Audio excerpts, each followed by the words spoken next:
Hello students, मैं हूं अनंतराम और आप देख रहे हैं अनंतराम इंग्लिश क्लासेस चैनल। तो आज हम सभी पढ़ने जा रहे हैं स्पोकन इंग्लिश क्लास नंबर 6। कभी कभी ऐसा होता है कि हम जब इंग्लिश बोलना चाहते हैं तो हमें मात्र एक वर्ड इंग्लिश का जब नहीं पता होता है, किसी हिंदी शब्द की इंग्लिश हम नहीं जानते हैं, तो वहीं पर हम अटक जाते हैं और आगे की प्रक्रिया हमारी रुक जाती है। तो इसलिए हमें नए नए वर्ड्स को भी जान लेना चाहिए। नए नए वर्ड्स जब हमारे पास होते हैं तो उनमें हम कुछ वर्ड्स अपनी तरफ से जो बहुत इजी वर्ड होते हैं उन्हें हम ऐड करके छोटे छोटे सेंटेंस बना लेते हैं और इंग्लिश बोलना शुरू कर देते हैं। तो we can speak English by adding simple words in a difficult word and by making a sentence of your own. तो देखेंगे यहाँ पर कुछ सेंटेंस दे रहे हैं। Let us see that there are some sentences here to you. By them you can learn a lot of things. Here is first sentence, get your hair trim. अपने बाल कटवा लो। यानी कि जब बाल कटवाने के लिए कहना है, बाल कटवाना है, तो बाल कटवाने के लिए चूंकि हम छोटे छोटे कराते हैं तो ट्रिम का भी कर सकते हैं प्रयोग, और चाहे तो कट का भी प्रयोग कर लें यहाँ पे, तो कोई दिक्कत नहीं है। गेट योर हेयर ट्रिम या गेट योर हेयर कट, अपने बाल कटवा लो। बाल मुड़वाना है या मुंडन करवाना है या किसी तरीके से बाल अपने बिल्कुल साफ करवाने हैं, एकदम एक नंबर लगवाना है एकदम, या बिल्कुल साफ करना है एकदम, तो उसको क्या कहते हैं? बाल मुड़वाना या मुंडन करवाना। तो उसको हम इंग्लिश में कह सकते हैं शेव ऑफ। यहाँ पे OFF ऑफ होता है। एक फ्रेशल वर्ब होती है आपकी शेव ऑफ। शेव वर्ब है और ऑफ प्रीपोजिशन है। ये फ्रेशल वर्ब है शेव ऑफ, और आपका छोटा सा इंपरेटिव सेंटेंस भी है शेव ऑफ। तो यहाँ पर आप देखेंगे, अगर आपको कहना है तुम्हारे बाल टूट रहे हैं तो आप इंग्लिश में कैसे बोलेंगे? ऐसे बोलेंगे योर हेयर ऑफ फॉलिंग। आपके बाल कट झड़ रहे हैं या गिर रहे हैं, टूट रहे हैं, तो योर हेयर ऑफ फॉलिंग। फिर क्या कहना? तुम्हारे बाल सफेद हो रहे हैं। अगर किसी से कहना है आपको या बोलना है कहीं पर, तो इंग्लिश में कैसे बोलेंगे? Your hair are getting white. Your hair are getting white. फिर क्या देखेंगे? मेरी आंख फड़क रही है। आंख फड़कने के लिए अब एक शब्द है जिसे नहीं पता है तो वो नहीं बोल पाते हैं इंग्लिश।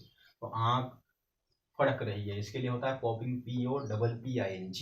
और इंग्लिश में बोलेंगे मेरी आंख फड़क रही है, my eye is popping. My eye is popping. अगर आपकी बाई आंख फड़क रही तो आप कहेंगे my left eye is popping. दाई आंख फड़क रही तो आप कहेंगे my right eye is popping. फिर क्या होगा? अपनी सूखी नाक की गोली यहाँ मत फेंको। सूखी नाक की गोली मीन्स होता है आप जो हमारी नाक में जो गंदगी जमा हो जाती है वो जो सूख जाती है, उसके बाद में उसके हम इसको नाक को निकालते हैं, उसको अभी कोड़ते गोली बनाते हैं, फेंकते हैं इधर उधर, तो वही गंदगी को फेंकने के लिए यहाँ पे मना करना है। तो अपनी सूखी नाक की गोली यहाँ मत फेंको। Do not throw your snot ball here. अभी सूखी नाक की गोली को क्या कहते हैं इंग्लिश में? यस या नो की snot, BALL ball, snot ball, नाक की गंदगी वाली गोली। तो do not throw your snot ball here, अपनी सूखी नाक की गोली यहाँ मत फेंको। तो देखेंगे यहाँ पे, यह साबुन आपके शरीर का मैल साफ करती है। तो क्या करेंगे? Soap cleans your grime. अब शरीर के मैल की अंग्रेजी जो होती है, शरीर का मतलब बॉडी का जो मैल होता है उसे इंग्लिश में कहते हैं ग्रिम, GRIME। यहाँ पे बॉडी लिखने की जरूरत नहीं, क्योंकि बॉडी के ही मैल को यानी कि शरीर के ही मैल को ग्रिम कहा जाता है। तो यहाँ पे सोप क्लींस योर ग्रिम, साबुन आपके शरीर का मैल साफ करती है। फिर क्या होगा? आपकी नाक बह रही है। जब हमारी नाक बहती है यानी कि नाक से जब हमें जुकाम हो जाता है, कोल्ड फील करते हैं हम, तो हमारी नाक चालू हो जाती है, तो उसमें क्या होता है? Your nose is running. यहाँ पे नाक बहने का मतलब है रनिंग, क्योंकि नाक से पदार्थ वो हमेशा जो आपका तबीयत खराब होने पर, जुकाम होने पर निकलता है, तो उस समय वो रन कर रही होती है, यानी अपनी प्रक्रिया में चालू होती है। इसलिए यहाँ पे बोल सकते हैं योर नोज इज रनिंग, आपकी नाक बह रही है। फिर क्या होता है? मुझे बहुत तेज जुकाम है। जुकाम यानी कि आपको जुकाम है, तेज जुकाम है। तेज जुकाम के लिए नेस्टी कोल्ड होता है, यानी STY, नेस्टी cold. I have नेस्टी cold आप बढ़ा सकते हैं यहाँ पे, आई हैव नेस्टी कोल्ड, या खाली नेस्टी कोल्ड भी कह सकते हैं। आई हैव नेस्टी कोल्ड, मुझे बहुत तेज जुकाम है। ये क्या है, यह आपके पसीने की बदबू है।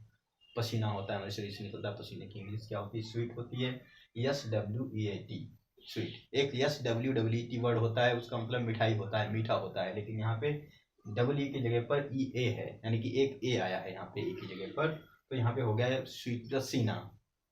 It is the smell of your sweet, ये आपके पसीने की बदबू है। फिर देखेंगे अपने बालों को खुला रहने दो। पिछले वीडियो हमने देखा था, तो उसमें यहाँ पे इस सेंटेंस को किसी और तरीके से बनाया गया था, अपने बालों को खुला रहने दो। तो यहाँ पे दूसरा तरीका है remain your hair loose, remain रहने दो, योर मिस अपने, हेयर मिस बालों को, लूज मिस खुला।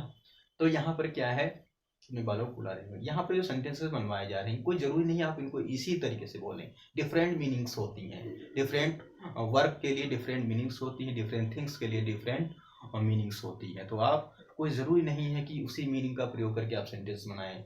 जस्ट आप यदि आप कोई दूसरी मीनिंग उसकी जानते हैं तो उसको भी आप सिंपल सेंटेंस में यूज कर सकते हैं, स्पोकन इंग्लिश में यूज कर सकते हैं आप। तो ब्लो आउट योर नोज, यानी कि अपनी नाक छिनक लो। अब क्या होता है, जब जुकाम होता है तो हम अपनी नाक निकालते हैं, जाम हो जाती है, जब उसे साफ करते हैं नाक को, तो उसे नाक छिनकना कहा जाता है। तो अपनी नाक छिनक लो, अगर इंग्लिश में बोलना तो कैसे कहेंगे, blow out your nose, BLOWOUT out your nose. फिर क्या है, छींको मत, छींकते हैं जब छींक आती है हमें, तब क्या कहते हैं उसे, छींको मत, छींकने के लिए मना करना है किसी को, तो मना करने के लिए तो डू नॉट होता है। और स्नीज में छींकना, यानी कि छींको मत, स्नीज, SNEEZE, छींको मत, डू नॉट स्मोक। अब देखिए, जो का डू नॉट होता है और डोंट होता है, तो डोंट और डू नॉट में क्या अंतर है, हम आपको इस वीडियो में ये भी समझा रहे हैं। देखिए, डू नॉट जो होता है वो जब हम किसी चीज़ को परमानेंटली मना करते हैं, ऐसी कोई बात है जिसको हम परमानेंटली मना कर दें और वो परमानेंटली मना करने वाली बात हो, तो वहाँ पे डू नॉट लगाया जाता है। लेकिन कोई बात ऐसी है जो कुछ समय के लिए मना की गई है, या जिसे परमानेंटली मना करना ठीक नहीं है, तो उसे हम क्या करते हैं, वहाँ पे डोंट का यूज करते हैं। जैसे बच्चे क्लास में हंस रहे हैं, तो उनसे क्या कहेंगे हम, डू नॉट लाफ नहीं कहेंगे हम उनसे कहेंगे डोंट लाफ। कारण ये है कि बच्चे अगर हर समय नहीं हंसेंगे तो क्या होगा, किसी समय तो हंसाना है, कभी कभी टीचर भी हंसाते हैं, तो हर समय हंसने के लिए नहीं मना किया गया उन्हें।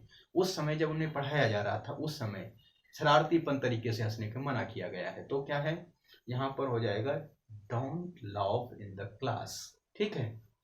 और क्या है, थूकने के लिए, अब थूकना तो हर समय मना होता है, कहीं भी थूकना हो, जिस केवल थूकदान में थूकते हैं हम, ठीक है, पीकदान में थूकते हैं। लेकिन यहाँ पर अगर सिंपली कहीं भी थूकना है, मना किया जा रहा है, फर्श पे थूकने के लिए मना किया जाए, तो हमेशा के लिए हो जाएगा कि फर्श पे कभी नहीं थूकना चाहिए।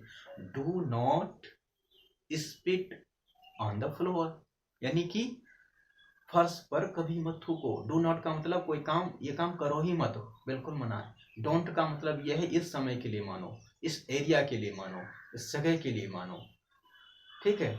तो डू नॉट और डोंट में अंतर यह है, डोंट का मतलब होता है थोड़े समय के लिए मना करना, एक लिमिट के लिए मना करना, और डू नॉट का मतलब होता है परमानेंटली मना करना, हर जगह के लिए मना करना। तो यहाँ पर आगे देखेंगे, या कृपया गरारा कर लो। क्या होता है, जुकाम हो जाता है हमें, या गले में कोई प्रॉब्लम होती है, तो हम क्या करते हैं, गर्म पानी डाल डाल के गरारा करते हैं, जिसको पानी निकालते हैं फिर डाल देते हैं, तो ताकि गला साफ हो जाए हमारा अच्छी तरीके से, आवाज़ कुछ गड़बड़ होती है तब भी ऐसा करते हैं। तो क्या होता है, उसे क्या कहेंगे, प्लीज गार्गल। यहाँ गार्गल होता है GARGLE, गार्गल मीन्स गरारा करना। तो प्लीज गार्गल, कृपया गरारा कर लो। तो इस तरीके से आपने इस वीडियो के माध्यम से different types of English, spoken English के सेंटेंसेस जाने, आपने बोलना जाना, तो इस तरीके से आप सीख सकते हैं इंग्लिश बोलना। It is very easy, it is not hard. Thank you for watching. Like करें, सब्सक्राइब करें, और अपने अपने दोस्तों को शेयर भी करें, ताकि सभी को इस वीडियो का और हमारे चैनल अनंतराम इंग्लिश क्लासेस का सभी को फ़ायदा मिल सके। Thanks for watching.